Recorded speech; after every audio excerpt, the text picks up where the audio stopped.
Hi everyone, welcome to All Four Queens 555. I hope everyone's doing well this Thursday morning. So I wanted to just change it up a little bit and do a bit of coaching. Welcome to the channel, all about warfare, healing and awakening.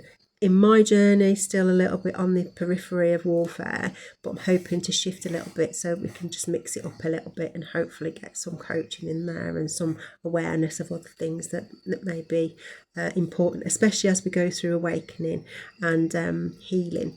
So today's session, I wanted to do attachment styles because I was just saying on a previous one, we go through relationships, you know, family, friends, partners, and sometimes you don't understand that their way of the world is not the same as our way of the world, and we assume that they're supposed to be like us and we're supposed to be like them, and that's where things get a little bit challenging because we're all different. But the only way to find out how somebody really is to communicate, isn't it? And obviously communication is the key for everything.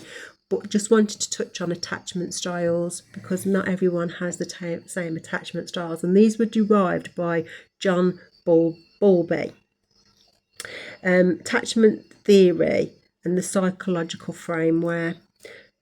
So the first one being secure, and this is about being comfortable with intimacy and independence, secure individuals from healthy, trusting and balanced relationships. Now, you know, sometimes you see that and you don't understand that that's the way they are, especially if someone's got an insecure attachment style, and that will come on to in a minute. So the anxious is the preoccupied attachment, often insecure.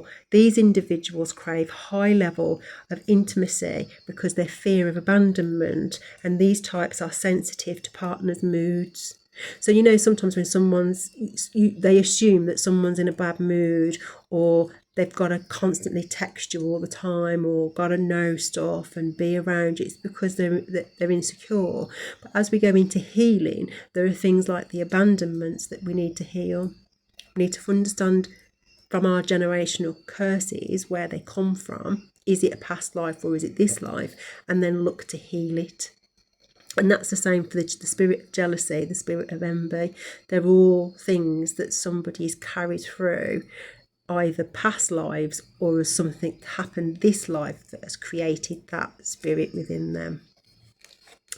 So the dismissive is like the avoidant attachment style, and that's value of independence deeply, often feel uncomfortable with emotional closeness and may suppress their feelings. So there's a lot of people that can go around and just push their feelings down.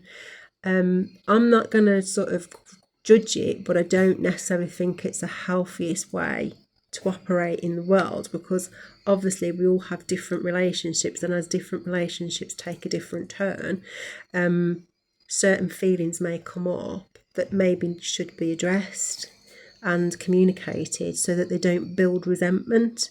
And if you don't talk about it and don't release it, then it can create issues in your body, can't it? Because obviously it's a feeling and it creates a tension in your body, which can create obviously other things as well. So for me, I think suppressing your feelings is probably, it may be a protective mode for them, but actually it's something that one needs to learn how to express through communication. But again, it could be that it's a past life generational curse that they didn't clear, and they now need to look at it this lifetime to heal it. The fearful avoidant is disorganised, the attachment of a combination of anxious and avoidant. These individuals desire closeness but fear it, often resulting from past trauma. And I would say, and I would add to that, they often result from past trauma and they fear it, but sometimes they sabotage, and they don't realise that they're actually sabotaging it because they're so scared of the intimacy, because they want the closeness, but they're so scared of it that they actually sabotage something that they've got. So, but again, past life, or is it this life? Something happened to them that they just didn't look at or didn't heal before they went into another relationship. Because I do think, and I'll talk about that more on healing, but for me, it is so important to heal from a relationship before you go into another one. And some people don't do that. They jump from one to the other, and all they're doing is suppressing feelings because they're not healing from why that relationship broke up in the first place, and they go into another relationship, and then psychologically, I would say, my personal opinion is they carry what went on in the previous relationship into the new one, and that's not really fair on either partner, because not that person's not the same as the person that they ended a relationship with. So I think it's really important that people have a period of time of healing after a relationship breaks up.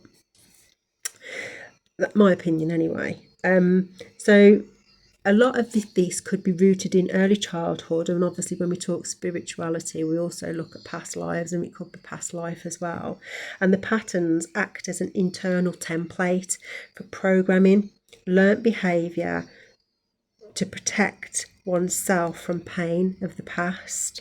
And I put unhealed trauma and root cause. This is how their internal system navigates relationships. And that can be any relationship. You know, at the end of the day, when we're children, who are our biggest teachers?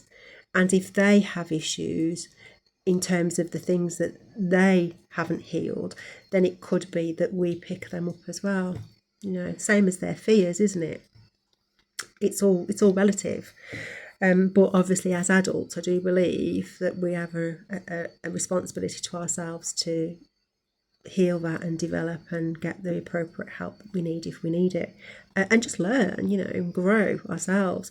What our parents and our forefathers have doesn't define who we are, and we have to grow beyond them. And I'm going to do something about our morals and our principles on that, because just because they have a particular set doesn't mean that we have to adopt it.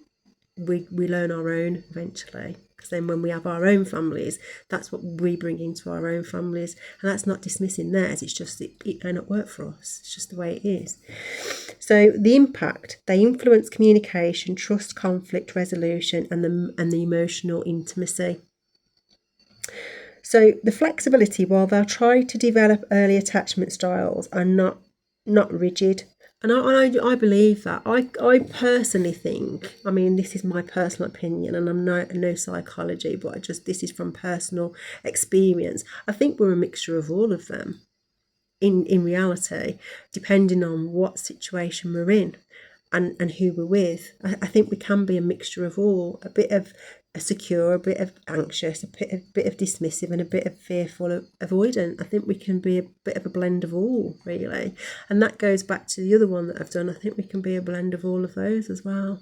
They're not fixed and they're not rigid, but I do think that with every relationship, and this goes into a little bit of coaching, I think it's so important that communication is key.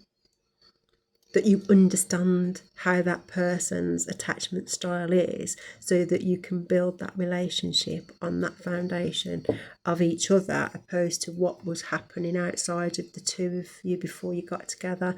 And not saying devalue your past, not at all, but recognise that was your past, and that's how that relationship worked, and then move into the new one with a new fresh template, and understanding how this one can work, and take some of the lessons from the previous one, because that's what karmic lessons are, isn't it? They're lessons, we just don't repeat them, and that's why we have karmic cycles. And I said on a very early one, and I did use marriage as an example, that some people can marry their karma and not realise they're marrying their karma. Because some things are only to teach us a lesson. They're not necessarily for long life, forever. They're just a lesson, and we need to learn the lesson, and then we move on and we grow from it. And how do I say that? I think for me, my past, when you've been with somebody and you're constantly having the same issue appear, break up, make up, break up, make up, that's pretty much the universe telling you it's a karmic lesson. It's not a forever, and you're never going to fix it because it's a karmic lesson. And that's why they keep allowing it to break. hoping that you'll learn the lesson and not keep going back. I hope that makes sense to somebody out there that might need it. But yeah, so attachment styles, we've all got different ones. Me personally, I think we're a bit of all, but obviously, you know, you decide in your personal world of what you think. And as we get into the healing and to the awakening, this will probably come and flow into it a little bit better and help people to understand where I'm coming from. But I hope that helps, just a bit of an overview. And if you want to learn more, then, you know, obviously do your own research. And on that note, I'm going to send you lots of healing and lots of peace.